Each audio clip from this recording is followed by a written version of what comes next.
इस लेक्चर में मैं पढ़ूंगा कि force between two current element क्या होगा। जैसे आप जानते हो कि कूलम्स लॉ क्या था, फोर्स बिटवीन टू चार्जेस। तो इसी तरह ही इस टॉपिक में मैं बताऊंगा कि force between two current element. उसके बाद बताएंगे हम torque on the loop. Clear? तो चलिए स्टार्ट करते हैं। इससे पहले कुछ रिकैप करते हैं जो मैंने बताया था आपको कि अगर चार्ज रेस्ट में हो या मोशन में हो उस पर इलेक्ट्रिक फोर्स लगेगा, है ना। तो कितना इलेक्ट्रिकल फोर्स लगेगा, F E is equal to Q into E.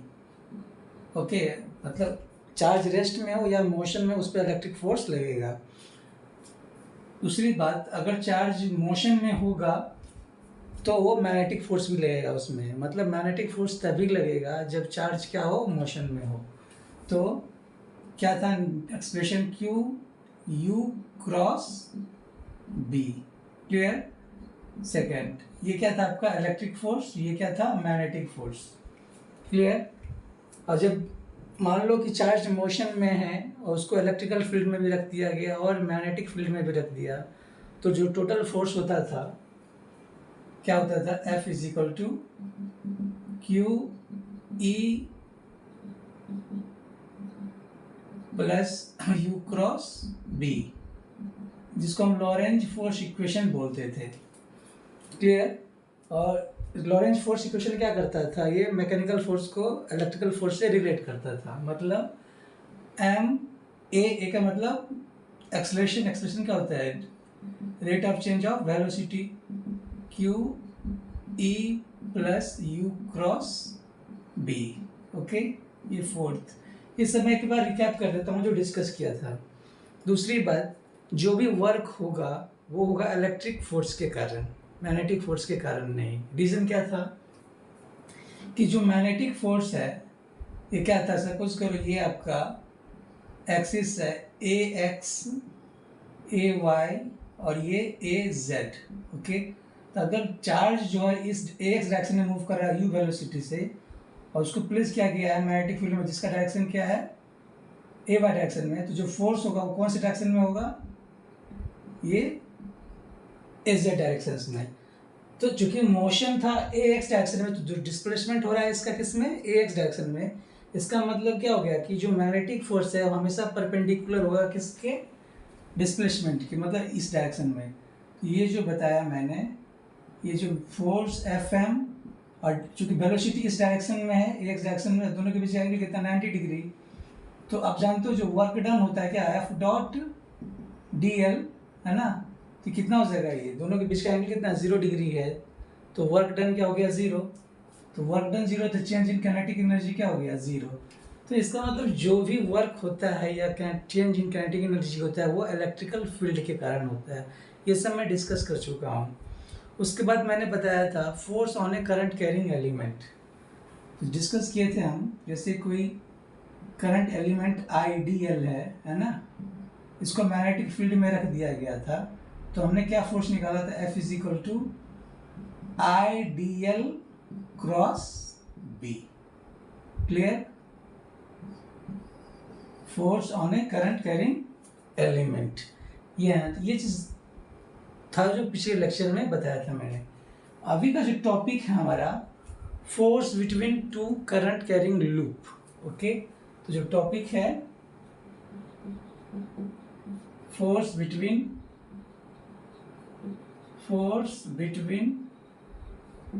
To current carrying loop. Okay, एक चीज और बता देता हूं मैं आपको, ये कितना हो गया, 5th क्वेश्चन। और किसी अगर कोई करंट कैरिंग एलिमेंट है, ओके, तो उसके कारण क्या था, किसी पर्टिकुलर पॉइंट पे आप मैग्नेटिक फील्ड इंटेंसिटी निकालते थे या मैग्नेटिक फ्लक्स डेंसिटी निकालते थे यूजिंग बायट-सावर्ट लॉ।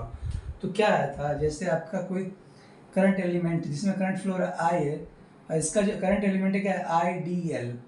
तो इसके कारण यहाँ पे जो मैग्नेटिक फील्ड इंटेंसिटी, ये कोई पॉइंट पी है ना, और इसका जो डिस्टेंस है ये आर डिस्टेंस है। ओके, आर क्या ऐसा पोजिशन वेक्टर है, और ये ए आर क्या हो गया, इसका डायरेक्शन बताएगा कि जो बताता है क्या इसका डायरेक्शन क्या है, source element to field point. तो जो बी आया था हमें आएगा, क्या होगा, mu 0 by 4 pi I D L cross A R by R square. Clear ना? ये हम पढ़ा चुके बाहर सवाट होगा, तो इस सब का मैं यूज़ यहाँ पे करूँगा। ओके, तो आते हैं टॉपिक पे। हमारा टॉपिक क्या है, force between two current carrying loop, है ना। तो जब सपोज करो ये आपका एक वायर है और ये एक बैटरी है, ठीक है। ये आपका करंट हो गया, एक वायर, इलेक्ट्रिकल वायर हो गया, जिससे करंट फ्लो रहा है ये I1, ठीक है। और इस करंट कैरिंग एलिमेंट को किसी दूसरे करंट एलिमेंट के पास रख दिया गया। मान लो ये आपका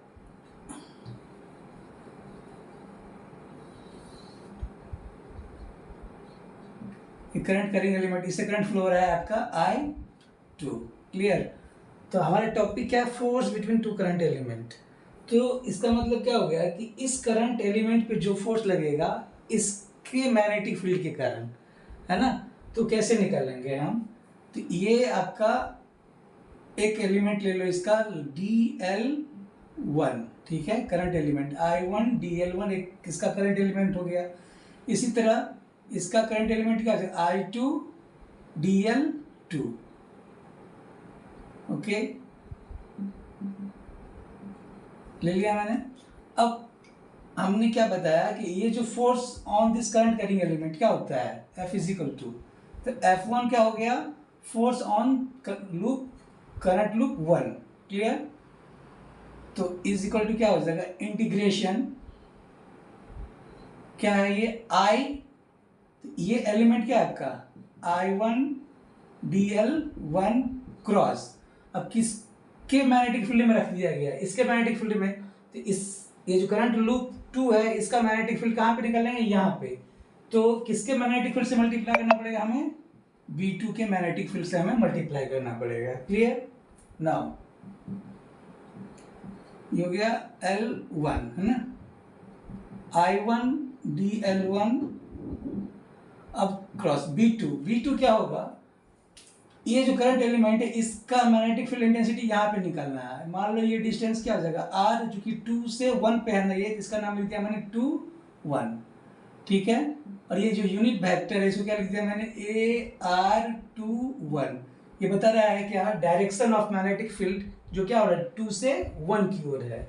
तो क्या लिखोगे, B2 का फॉर्मूला क्या होगा, ये है ना, तो mu 0 integration mu 0 by 4 pi IDL। अब ये करंट एलिमेंट कितना है, I2 DL2 cross AR, unit vector AR। तो AR कहाँ से, 2 से 1 पे, 2 से 1 पे बाय ये डिस्टेंस कितना होगा, इसका मैग्नीट्यूड का स्क्वायर, तो R21 का स्क्वायर। क्लियर? तो अब ये इसका इंटीग्रेशन कहाँ से कहाँ तक करेंगे, इसका ये L2 हो जाएगा। तो इसको मैंने जो कांस्टेंट इसको मैंने बाहर ले लेता हूँ, तो mu 0 by 4 pi I1 I2 integration L1 L2 DL1 cross DL2 cross AR21 by, तो होगा ये R²21। ये जो निकला force on current loop 1 due to magnetic field of current loop 2। Okay, so this is the force on current loop 1 due to magnetic field of current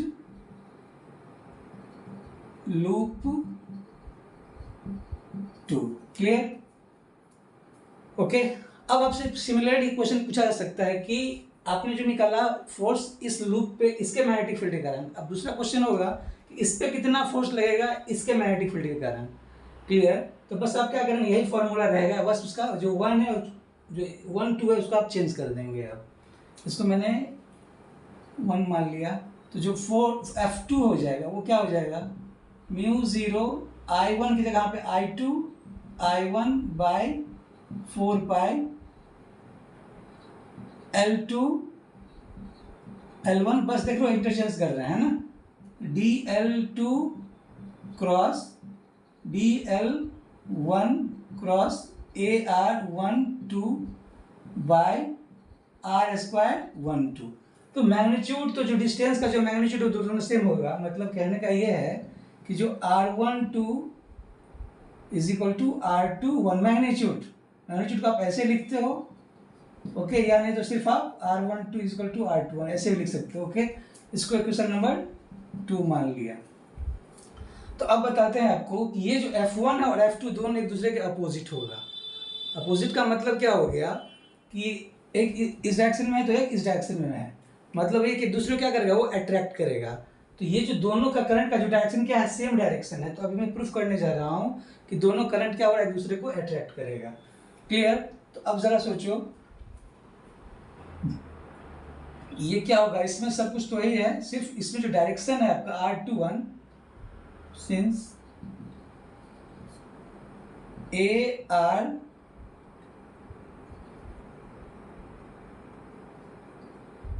unit vector AR12 is equal to unit vector AR21। मतलब इसको मैं यहाँ पे दिखा दूँ कि जैसे आपका एक करंट लूप, ओके, ये क्या था, I1 DL1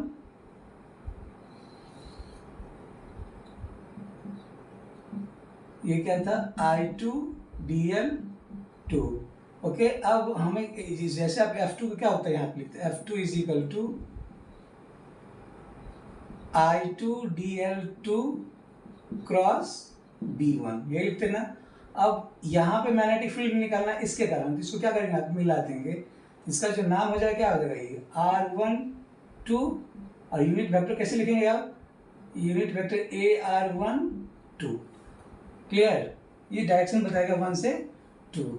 तो यहाँ पे जो आया ये इक्वेशन है, आप पुट करेंगे तो ये आ जाएगा। तो इसको मैं मिटाऊँ, तो यहाँ पे ये जो डायरेक्शन है AR12 और AR2 दोनों एक दूसरे के अपोजिट है, तो इसको आप इसमें पुट करेंगे तो क्या फाइंड करेंगे कि जो F2 इज इक्वल टू क्या हो जाएगा, mine F of F1। Clear? बाकी सब कुछ तो सेम है, सिर्फ क्या ये डायरेक्शन में क्या हो रहा है, चेंज हो रहा है ना। तो आपने क्या सीखा कि दोनों एक दूसरे के अपोजिट है, मतलब एक दूसरे को क्या करेगा, ये अट्रैक्ट करेगा। क्लियर ना? जैसे आपने पढ़ा होगा प्रॉपर्टीज ऑफ चार्जेस में कि अगर लाइक चार्ज है तो एक दूसरे को रिपेल करेगा, अनलाइक चार्ज है तो अट्रैक्ट करेगा। लेकिन ठीक इसमें उल्टा है मैग्नेटिक फील्ड में, अगर करंट का डायरेक्शन अगर दोनों का सेम है तो एक दूसरे को अट्रैक्ट करेगा, अगर करंट का डायरेक्शन अपोजिट होगा तो एक दूसरे को रिपेल करेगा। ठीक है? तो ये क्या बता रहा है कि there is a force of attraction, है ना, attraction between current loop, okay, and it obey Newton's third law. Okay, तो यही था आपका force between two current loop. अब आपको बताने जा रहा हूं मैं टॉर्क के बारे में। ओके, आशा करते हैं आपको ये समझ में आया होगा। Clear?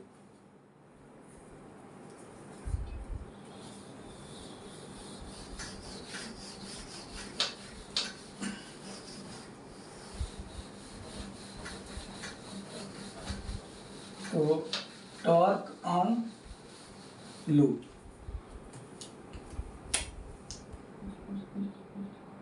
Torque on current carrying loop.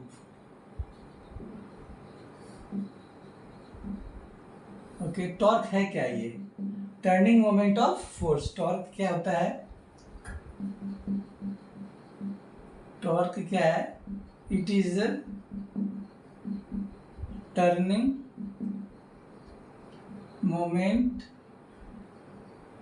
Of force torque is equal to F cross R, है ना। इसका यूनिट क्या होता है, यूनिट क्या हो जाएगा, न्यूटन मीटर। तो चलिए स्टार्ट करते हैं कैसे टॉर्क हम निकालते हैं। ओके, तो मान लो ये डायरेक्शन है आपका ए एक्स डायरेक्शन, ये है ए वाई डायरेक्शन, और ये है आपका ए जेड डायरेक्शन। क्लियर। तो अब हमें एक लूप बनाना है ना। लूप कहने का मतलब ये है कि सपोज करो ये आपका क्या है, आपका एक रेक्टेंगुलर प्लेन है, रेक्टेंगुलर शीट है ये। तो एक बिजली का तार है जो सिर्फ यहाँ जैसे पेरीमीटर होता है ना, तो एक वायर ये है, एक वायर ये है, एक वायर ये है, एक वायर ये है, टोटल 4 वायर है। तो ये क्या हो गया, एक रेक्टेंगल बना दिया, एक लूप बना दिया। क्लियर, जिसमें करंट फ्लो हो रहा है। अब इस करंट कैरिंग कंडक्टर को आपने करना क्या, मैग्नेटिक फील्ड में रख देना है। तो मैग्नेटिक फील्ड क्या करेगा, इस पर फोर्स लगाएगा, फोर्स लगाने के अगर फिर टॉर्क प्रोड्यूस होगा, वो मैं बताने जा रहा हूँ। ठीक है, तो मान लो जो करंट कैरिंग कंडक्टर जो है ये आपका एक लूप है आपका,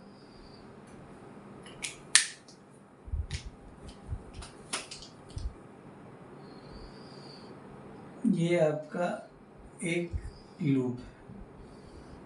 ओके, इसका नाम मैंने ए लिख दिया, बी, सी और डी। क्लियर। इसका जो विड्थ है डब्ल्यू मैंने लिख लिया, ये जो लेंथ है यहाँ से लेके यहाँ तक ये एल है। क्लियर। और जो मैग्नेटिक फील्ड का डायरेक्शन है ये इस तरह, मैग्नेटिक फील्ड का डायरेक्शन ये वाई डायरेक्शन में है। मतलब जो बी है आपका, B unit vector A Y. तो बी क्या है, मैग्नेटिक फ्लक्स डेंसिटी, जो कि कौन से डायरेक्शन में है, ए वाई डायरेक्शन में है। और ये यूनिफॉर्म मैग्नेटिक फ्लक्स डेंसिटी है, मतलब ये कांस्टेंट है। क्लियर। तो मतलब और इसमें जो करंट क्या हो रहा है, फ्लो, आई करंट फ्लो हो रहा है। ठीक है, आई करंट फ्लो हो रहा है। क्लियर। तो एक करंट कैरिंग लूप है, उसको आपने क्या किया, मैग्नेटिक फील्ड में रख दिया गया। तो देखना है इस पर कितना फोर्स लगता है। क्लियर। तो टोटल मान लो कि 4 कंडक्टर है, एक ए बी है, एक बी सी है, एक सी डी और एक डी है।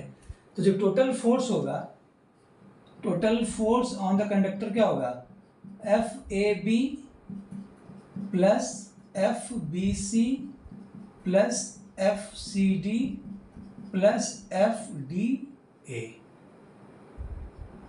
ओके, तो आपसे पूछा जाए ये एफ क्या है, तो total force on the current carrying loop. This is the sum of force on conductor A B plus force on conductor B C plus force on conductor C D and force on conductor D A. Clear. अब जरा बताओ कि जो force on the loop लिख लो, force on the loop, force on the current carrying loop लिख सकते हो आप, है ना। अच्छा, ये कैसे, इसका एरिया को क्या बताएगा, ये जो आपका जो रेक्टेंगुलर है, इसका एक साइड क्या है आपका, ए वाई एक्सिस पे है और एक साइड ए जेड एक्सिस पे है। तो इसका जो डायरेक्शन बताएगा नॉर्मल का, वो क्या होगा, वो ए एक्स डायरेक्शन में होगा। मतलब ए एक्स डायरेक्शन कहने का मतलब क्या हो गया कि इसका जो 2 साइड है, एक वाई एक्सिस पे है, एक जेड एक्सिस पे। तो चलिए स्टार्ट करें हम। तो force F is equal to, आप क्या जानते हो, फोर्स, जैसे कि ये कोई करंट कैरिंग कंडक्टर है, आई, एक कोई करंट है, इसमें एलिमेंट आइडियल है, तो किसी पर्टिकुलर पॉइंट पी पे जो फोर्स लगता था, कोई पर्टिकुलर पॉइंट जहाँ पे पी है, जहाँ पे मैग्नेटिक फील्ड है बी, तो इस मैग्नेटिक फील्ड का इस पर कितना फोर्स लगता था, एफ इज इक्वल टू क्या था, I D L cross B. ये जानते थे आप। मतलब ये करंट कैरिंग कंडक्टर आइडियल, इसको क्या किया गया, मैग्नेटिक फील्ड बी में जो कि पी पे है रख दिया गया। तो ये बी क्या करेगा, इस पे फोर्स लगाया, वो कितना लगाएगा, ये इसका ये वैल्यू है। तो अब बताओ एफ ए बी पे, ए से बी, इसका लेंथ क्या है, 0 से लेके डब्ल्यू। ओके, करंट क्या फ्लो हो रहा है, आई करंट फ्लो हो रहा है, आई। अब ये जो डीएल है ना, ये कौन से एक्सिस पे है, वाई एक्सिस पे। तो इसका जो एलिमेंट, छोटा सा एलिमेंट होगा, वो क्या होगा, डी वाई एलिमेंट हो गया, डी वाई, और इसका डायरेक्शन क्या हो जाएगा, ए वाई। क्लियर। क्योंकि आइडियल क्या आपका वेक्टर है, क्रॉस। अब बी है, बी क्या आपका इस डायरेक्शन में है, तो B unit vector A Y, clear. Plus अब क्या है, हमें बी से सी पे जाना है, तो बी से सी पे जा रहे हो तो क्या लिखेंगे आप, लेंथ क्या हो जाएगा 0 से लेके एल तक, तो 0 से लेके एल तक आई,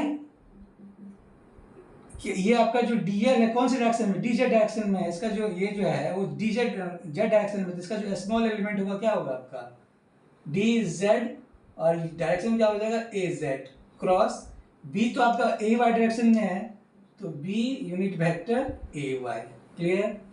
प्लस अब सी से क्या आ रहे हैं, डी पे आ रहे हैं, फिर से क्या लिखेंगे आप, अब सी से डी पे आ रहे हैं, तो ये डब्ल्यू, इसका जो फाइनल पॉइंट डब्ल्यू है, डब्ल्यू से क्या और जीरो की ओर आ रहे हैं, तो क्या हो जाएगा डब्ल्यू से लेके जीरो आई, अब ये जो लेंथ है आपका वो वाई एक्सिस पे है, तो क्या लिखेंगे आप D Y unit vector A Y cross B, तो वही रहेगा ए वाई, ओके। प्लस अब हमें यहां से यहां आना है, तो क्या लिखेंगे आप डी से ए आ रहे हैं, मतलब क्या हो जाएगा ये पॉइंट क्या आपका, ये जो डिस्टेंस है इसका कोऑर्डिनेट क्या एल है, इसका जीरो, तो एल से जीरो की ओर आ रहे हैं, एल से जीरो, करंट क्या आपका आई है, और ये जो जेड एक्सिस पे है तो इसका जो स्मॉल एलिमेंट क्या हो गया D Z unit vector A Z cross B unit vector A Y, clear, okay. अब बताओ ये जो है आई बी मैंने बाहर ले लिया, जीरो से लेके डब्ल्यू डी वाई, अब ये ए वाई और ए वाई क्रॉस प्रोडक्ट है ना, क्रॉस प्रोडक्ट है, अगर दोनों सेम डायरेक्शन में तो उसका क्रॉस प्रोडक्ट क्या हो जाएगा जीरो आ जाएगा, तो यहाँ पे क्या हो जाएगा इनटू जीरो, ओके।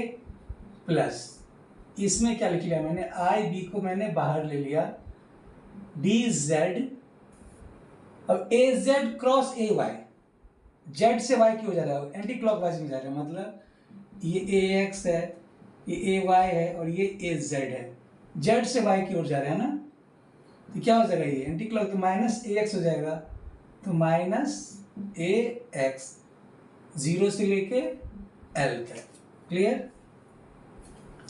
प्लस इसमें बताओ आई बी को मैंने बाहर ले लिया, डब्ल्यू से लेके जीरो डी वाई, अब ए वाई क्रॉस ए वाई क्या होगा, वो भी जीरो आ जाएगा, क्लियर ना।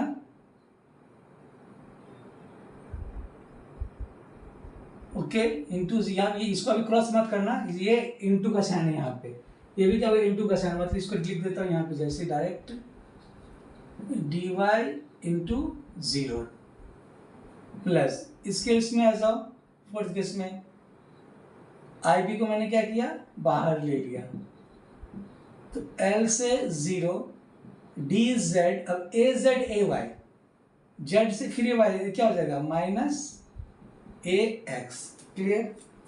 तो ये टर्म तो पूरा हो गया zero, plus minus I B, और ये डी जेड है, डी जेड का इंटीग्रेशन जेड जीरो से लेके L, okay, unit vector A x, plus ये टर्म क्या हो जाएगा zero, plus I B Z L से, यहाँ पे स्मॉल एल लिख दो है ना, स्मॉल एल, स्मॉल एल है ना,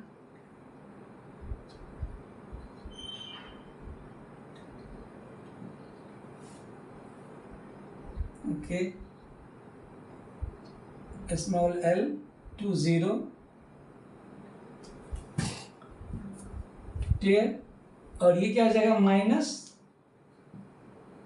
ए एक्स, तो ये क्या हो जाएगा जीरो, तो माइनस आई बी जेड, तो ये एल हो गया ए एक्स, प्लस ये क्या हो जाएगा माइनस है ये, तो माइनस आई बी, ये माइनस एल हो जाएगा है ना, तो ये क्या हो जाएगा minus into unit vector A X, I B L A X minus minus plus I B L unit vector A X, ये क्या हो गया जीरो, अगर आपसे पूछा जाए कि net force on this loop क्या हो गया, 0 आ गया।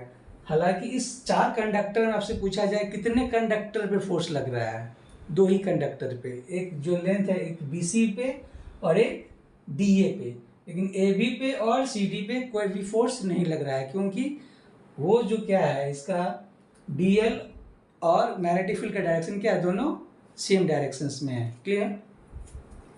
तो आपसे पूछा जाए कि net force on the current loop, net force on the loop is 0। Okay, एक चीज और बताओ, जो फोर्स ऑन AB है, force on BC, force on BC कितना है, ये पार्ट था BC का, तो ये कितना आया था -BIL यूनिट वेक्टर AX, और FDA ये कितना आया, FDA इज इक्वल टू क्या आ गया, BIL यूनिट वेक्टर AX।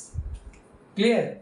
तो अगर आपसे पूछा जाए इसको दिखाने के लिए इस पे, है ना, तो आप क्या देख रहे हो कि जो BC पे जो है फोर्स है, ये BC है ना, इस पे जो फोर्स है क्या रहा है, negative direction of AX axis. ये आपका AX एक्सिस है ना, तो इसका जो नेगेटिव डायरेक्शन क्या उल्टा होगा, मतलब इस पे जो फोर्स होगा, ये जो पॉइंट है ये क्या होगा, फोर्स ऑन BC। ओके, और इस पे क्या फोर्स होगा, फोर्स ऑन DA पे क्या होगा, ये पॉजिटिव है ना, ये इस तरह खींच रहा है, तो ये क्या हो गया, ये इस तरह। क्लियर? ये फोर्स ऑन DA। तो आप क्या देख रहे हो कि ये जो मूवमेंट है ना, ये क्या हो रहा है, वो X डायरेक्शन में जो है, ये जो क्या हो रहा है, ये किस, इसका जो मूवमेंट है कौन से मूवमेंट में, ये Z डायरेक्शन में मूव कर रहा है। क्लियर? मतलब यही आपका लूप था ना, ये आपका लूप था। क्लियर? ये आपका AZ हो गया, ओके, ये AY हो गया, ओके, ये AZ, ये AY, इस पे जो परपेंडिकुलर होगा वो AX होगा ना, तो ये इस पे फोर्स क्या रहा है, अंदर की ओर जा रहा है इस तरह, सॉरी हाँ नेगेटिव डायरेक्शन में, इससे फोर्स क्या ऊपर की ओर है, तो क्या होगा, ऐसे मूवमेंट होगा। क्लियर ना? ये इसका जो मूवमेंट होगा ये इस तरह होगा, मतलब अलोंग द Z एक्सिस होगा। क्लियर? मतलब ऐसे मूव कर रहा है ना, ये एंटी क्लॉकवाइज, क्लॉकवाइज तो ऐसे मूव होता है, लेकिन ये क्या कर रहा है, ये एंटी क्लॉकवाइज ये मूवमेंट होगा। क्लियर? तो net force on the torque on this loop तो 0 हो गया, लेकिन यहाँ पे सिर्फ 2 ही जगह फोर्स लगेगा, चूंकि दोनों फोर्स है एट डिफरेंट पॉइंट पे लग रहा है। Since these two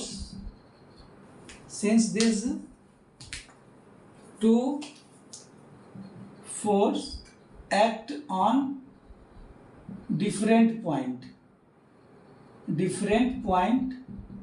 so they create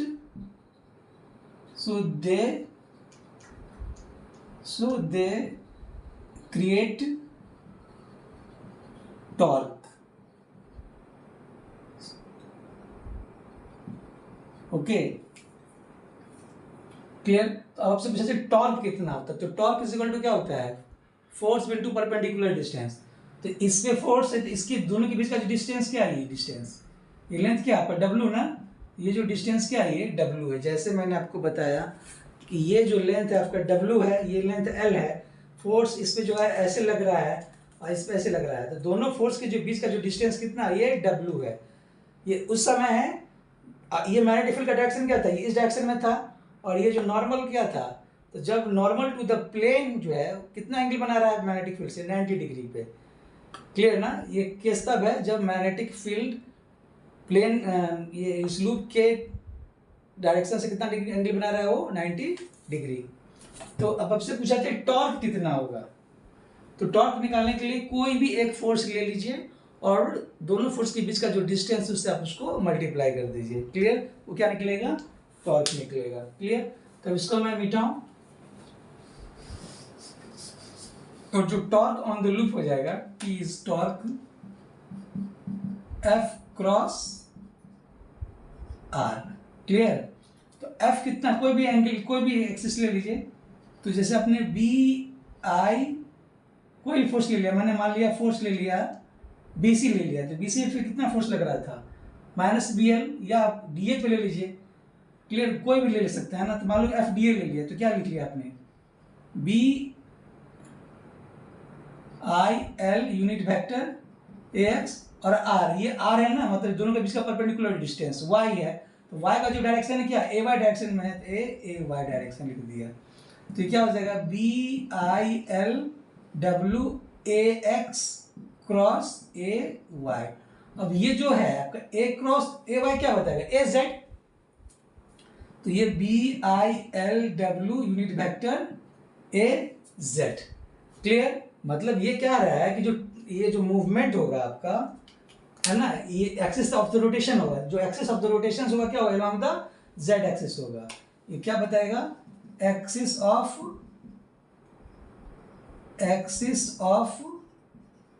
rotation of the loop, clear.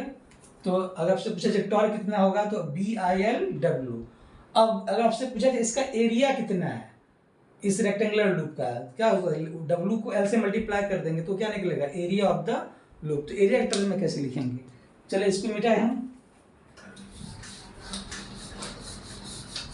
तो ओके, इसको एक चीज और लिख सकते हैं, torque is equal to F R sine 90 degree, okay, लिख सकते हैं इसका जो मैग्नीट्यूड है ना।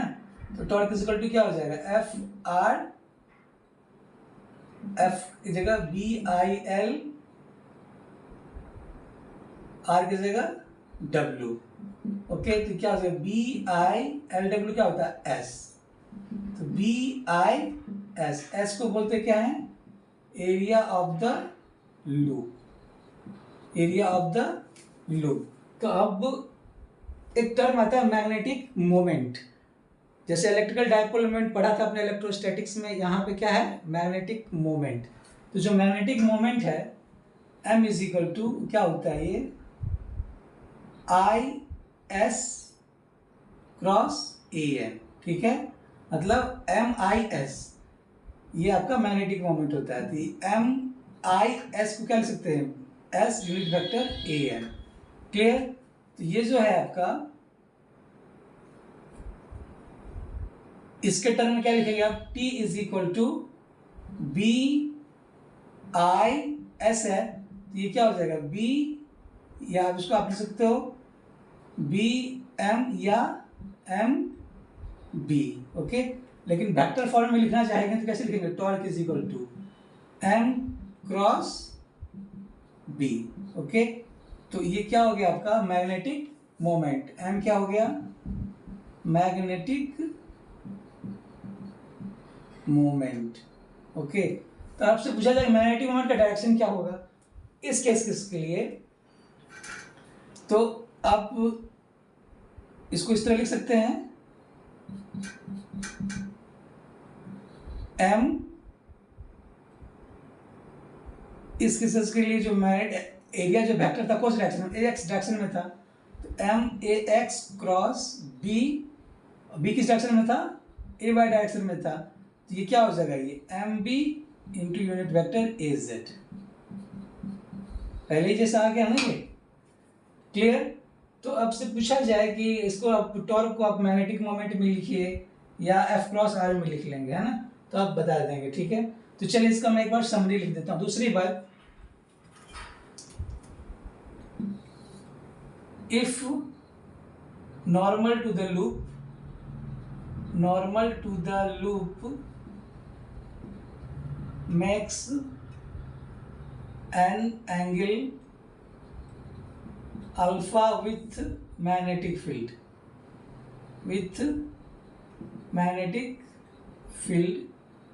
तब क्या होगा, टॉर्क इज इक्वल टू